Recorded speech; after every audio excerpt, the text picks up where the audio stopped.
It's time for Ask Andy, in which you ask me questions and I try to answer them. And the first question today is from our Facebook page, where Keith Harbour tells me that after a hectic season of touring in his Besser car, it's covered in dead animals and he can't seem to get them off.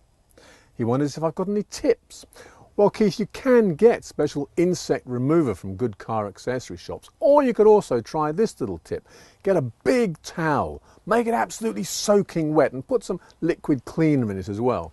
Drape it over the front of your motorhome, leave it for about an hour. Make sure those insects get really wet.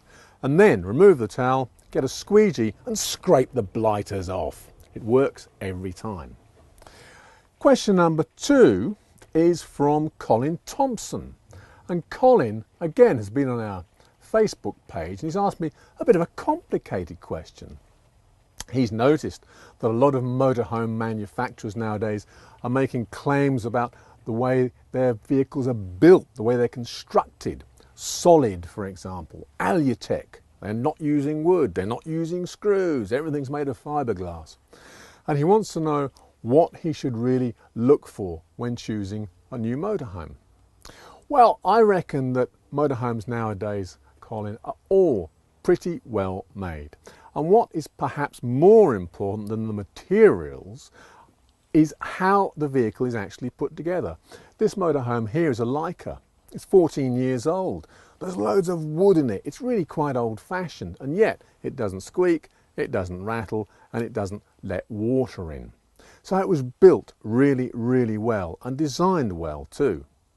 And I think that those are the things that you have to look for. Some motorhome manufacturers have better reputations than others, but I think in general modern motorhomes are all built to a really high standard, so you shouldn't really get too stressed about how it's actually built. And our third question is from Nick Davis. Now, Nick Davis, at the beginning of the year, wrote into our Facebook page asking for advice because he'd got a VW Transporter camper van, but he'd also got a wife and 3 children, so things were getting a little bit cramped in there. And he wanted to know what motorhome I would recommend to make life more comfortable. I suggested looking at an Eldis AutoQuest because there was plenty of room for the children to sleep, as well as Nick and his wife, of course. Well, Nick went ahead and took the plunge and bought an Eldis AutoQuest, and he's written again to the Facebook page and says he's having a fantastic time. He's been out almost every weekend this summer and has had an absolutely great time.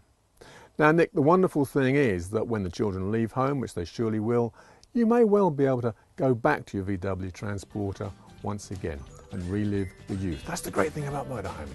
See you next time.